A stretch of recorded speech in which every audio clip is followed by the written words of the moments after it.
what I'm also doing, I'm preheating the tank itself, like empty, so it's a dry preheat, and only then I'm going to add the water inside to actually soak the film before I'm starting the development.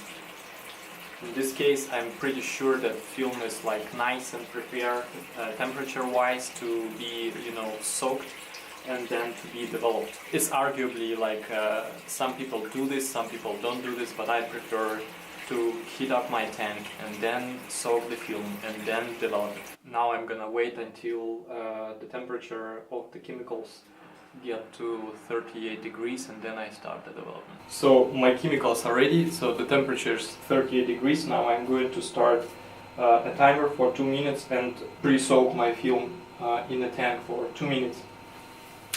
I'm pre-soaking with the hot water, and by hot I mean like 40 degrees Celsius.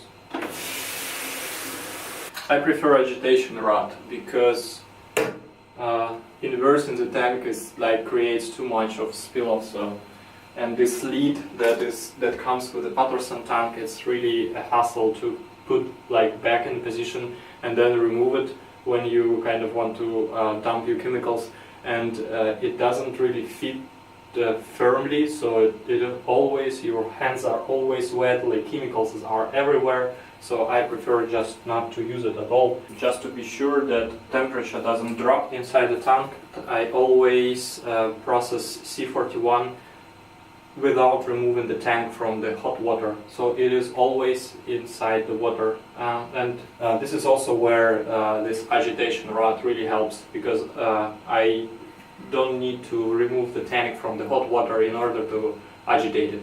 Let's see what color we're gonna get from this film. Ooh, nice and green, like emerald. And I put it back so it doesn't cool down. And right now I'm gonna be using Debit app, which is an Android app.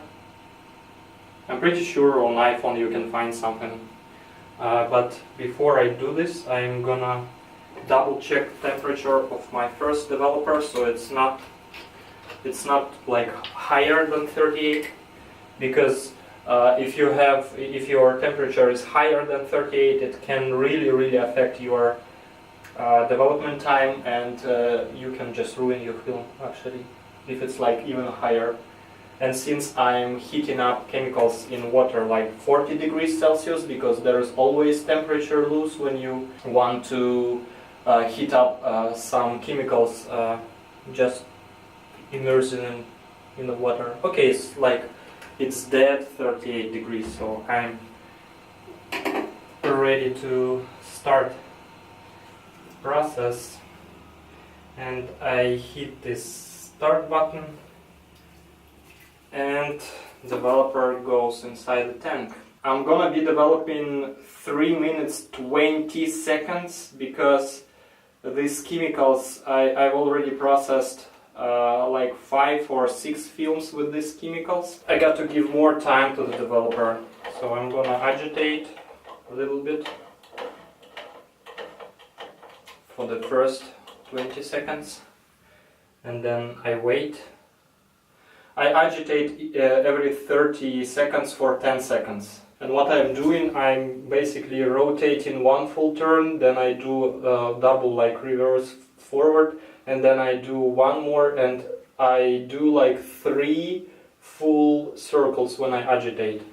I know that it's really important how you agitate, and the most important part, that your agitation should be consistent. And I found that agitating with a stick, with the agitation rod, is actually more consistent than inversing the tank, because this is really something that you do with pinch with your 2 fingers, and this is something that you can control even better when, imagine you inverse your tank, and then you have you spilled a little bit of chemicals, and then you want to clean it, and everything is basically screwed with this fact. But when you just use Paterson tank with agitation stick, there is nothing that can go wrong. And I have to prepare my dump container to dump my chemicals, because we are approaching 20 seconds. Yep.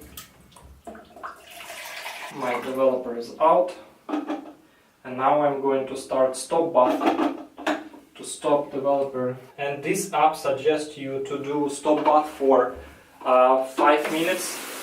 I basically use the hot water, and the first one I just dump.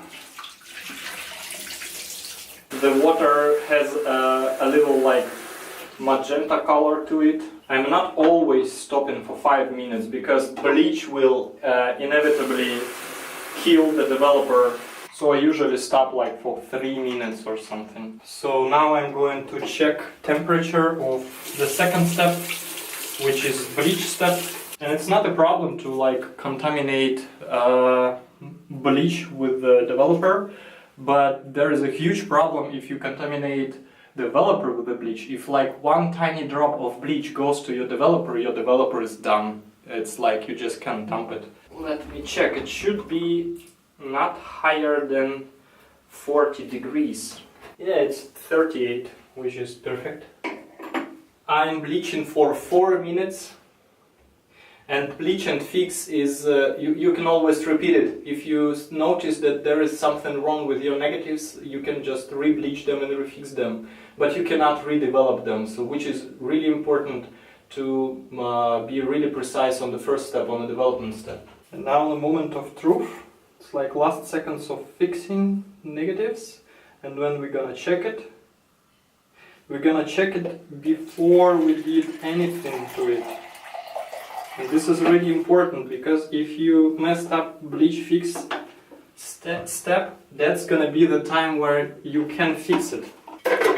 So no photo flow, no stabilizer, nothing. Okay, it looks pretty good to me. I mean, they're pretty dark, but at the same time, there is... Yeah, wait a minute. Let's put the film back on the reel.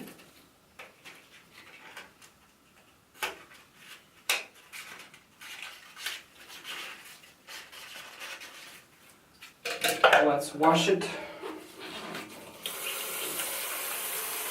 But they are like absolute like clean. Well, unfortunately you cannot really see it. But there is nothing that can be considered as a development bug, let's say. At least I don't see anything. So now I'm going to apply photo flow solution to it, so it dries faster, and then I'm gonna dry it, and then I'm gonna scan it. And I'm not stabilizing my field because it just, once I scanned it, I just throw it away. Well guys, I hope I'm gonna get color pictures from this film, but that's basically it for development. Yeah.